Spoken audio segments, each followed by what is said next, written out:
Assalamualaikum warahmatullahi wabarakatuh. Perkenalkan, nama saya Wulan Kusumaningrum. Pada kesempatan video kali ini, saya ingin menjelaskan materi pengembangan kurikulum tentang komponen-komponen pengembangan kurikulum.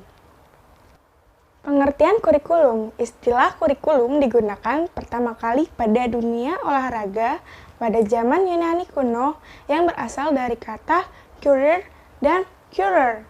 Selanjutnya, istilah kurikulum digunakan dalam dunia pendidikan.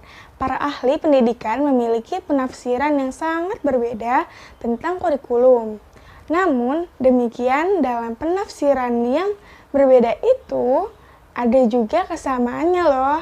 Nah, kesamaan tersebut adalah bahwa kurikulum berhubungan erat dengan usaha mengembangkan peserta didik sesuai dengan tujuan yang ingin dicapai.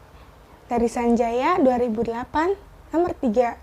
Nah, kurikulum diartikan sebagai dokumen tertulis yang berisikan seluruh mata pelajaran yang akan diajarkan kepada peserta didik melalui pilihan berbagai disiplin ilmu dan rumusan masalah dalam kehidupan sehari-hari. Ruang lingkup kurikulum sekolah dasar. Ruang lingkup kajian yang menjadi fokus dalam telaah kurikulum pada jenjang pendidikan SD meliputi tujuan pembelajaran, materi pembelajaran, metode pembelajaran, strategi atau pendekatan pembelajaran, dan yang terakhir adalah evaluasi pembelajaran. Ruang lingkup kurikulum sekolah dasar terdiri dari 3 bagian, yaitu tujuan pembelajaran.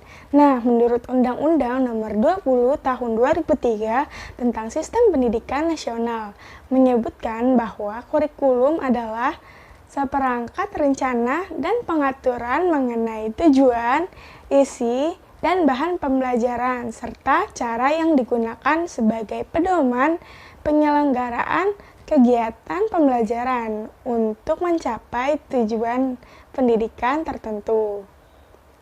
Yang kedua, ada penerapan pembelajaran tematik.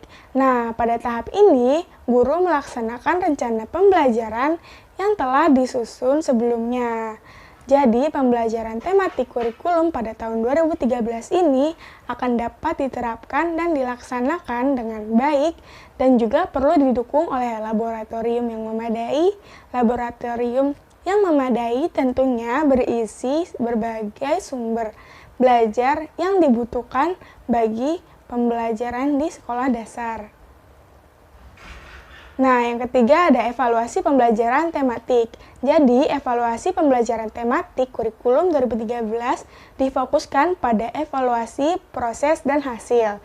Nah, evaluasi proses diarahkan pada tingkat keterlibatan, minat, dan semangat siswa dalam proses pembelajaran. Sedangkan, evaluasi hasil lebih diarahkan pada tingkat pemahaman dan penyikapan siswa terhadap substansi, materi, dan manfaatnya bagi kehidupan siswa sehari-hari. Pengembangan kurikulum terdiri dari materi dan metode pembelajaran. Nah, materi atau isi dalam kurikulum 2013, khususnya pada jenjang pendidikan SD, telah sesuai dan berkesinambungan, sehingga materi yang lainnya tidak saling tumpang tindih. Nah, mata pembelajaran pada sekolah dasar juga sedikit ada perubahan, yaitu sudah ada pelajaran wajib yang harus diikuti oleh seluruh siswa. Jadi, pembelajaran yang dimulai kelas 1 hingga kelas 6-nya pun tentu saling berkaitan, tetapi berdasarkan pemaparan yang telah saya sampaikan tersebut ada beberapa macam kesenjangan atau tidak kesesuaian antara kurikulum 2013 dan kondisi lingkungan sekolah, serta pembelajaran yang dilakukan di sekolah saat ini. Contohnya, seperti di dalam pendalaman yang selalu tertinggal dalam hal penerimaan informasi pendidikan yang melibatkan ketertinggalan dalam hal pendidikan. Nah, selanjutnya ada metode. Metode yang digunakan dalam pembelajaran pada kurikulum 2013 untuk sekolah dasar yaitu metode ceramah, metode kooperatif, metode tanya jawab, metode games learning. Nah, yang pertama ada metode ceramah. Metode ceramah adalah di mana seseorang guru menjelaskan dan peserta didik hanya mendengarkan saja penjelasan guru. Nah, yang kedua ada metode kooperatif. Metode kooperatif adalah metode di mana guru membentuk kelompok belajar dalam kelas. Nah, yang ketiga metode tanya jawab. Metode tanya jawab ini bertujuan untuk memeriksa seberapa pahamkah peserta didik terhadap pembelajaran yang telah disampaikan oleh seorang guru. Biasanya metode ini digunakan setelah seorang guru selesai menjelaskan pembelajaran. Nah, yang keempat ada metode games learning. Jadi, metode belajar ini digunakan oleh guru sambil bermain. Sejarah kurikulum dari masa ke masa. Terdapat perkembangan kurikulum pada tahun 1968 dan 1975. Kurikulum 1968 merupakan tonggak awal pendidikan masa Orde Baru. Nah, kelahiran kurikulum 1968 bersifat politis, mengganti rencana pendidikan 1964 yang diceritakan sebagai produk Orde Lama. Selanjutnya, kurikulum 1975. Jadi, kurikulum 1975 menekankan pada tujuan agar pendidikan lebih efektif dan efisien berdasar MBO atau Manajemen by Objective. Nah, metode, materi, dan tujuan pengajaran dirincikan dalam prosedur pengembangan sistem instruktual yang dikenal dengan istilah satuan pelajaran, yaitu rencana pelajaran setiap satuan kebahasaan. KTSP atau kurikulum tingkat satuan pendidikan.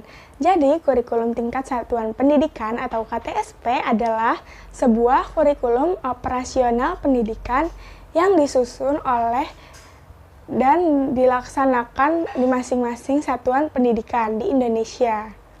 KTSP secara yuridis diamanatkan oleh Undang-Undang Nomor 20 Tahun 2003 tentang Sistem Pendidikan Nasional dan Peraturan Pemerintah Republik Indonesia Nomor 19 Tahun 2005 tentang Standar Nasional Pendidikan. KTSP perlu diterapkan karena yang pertama, sekolah lebih mengetahui kekuatan, kelemahan, ancaman bagi dirinya. Kedua, keterlibatan warga sekolah dan masyarakat dalam perkembangan kurikulum dapat menciptakan transparansi dan demokrasi yang sehat. Yang ketiga, pengambilan keputusan lebih baik dilakukan oleh seorang guru karena sekolah lebih yang paling tahu yang terbaik bagi sekolah tersebut. Nah, yang keempat, sekolah lebih mengetahui kebutuhan lembaganya, khususnya input pendidikan yang akan dikembangkan. Fungsi kurikulum. Fungsi kurikulum dalam proses pendidikan yaitu sebagai sarana dalam mengukur kemampuan pribadi dan konsumsi pendidikan. Kurikulum tidak bisa lepas dengan pengajaran target yang membuat peserta didik dapat memahami berbagai materi dengan mudah. Peranan kurikulum. Pertama, peranan konservatif diperuntukkan sebagai sarana untuk menerapkan nilai-nilai warisan budaya yang masih relevan dengan generasi saat ini. Yang kedua, peranan kreatif. Nah, pada era globalisasi ini, dunia telah memasuki revolusi industri 4.0, di mana masyarakat dituntut kreatif menciptakan suatu inovasi yang tidak hanya bertahan pada saat ini, tetapi juga dapat bertahan pada masa depan. Nah, yang ketiga ada peranan kritis dan evaluatif. Adanya perubahan zaman mengharuskan kita untuk cepat tangkap dalam mengelola suatu hal. Nah, suatu hal yang terbaik akan bertahan, sedangkan suatu hal yang biasa-biasa saja akan tergeser. Sekian penjelasan pengembangan kurikulum dari saya, kurang lebihnya mohon dimaafkan. Wassalamualaikum warahmatullahi wabarakatuh.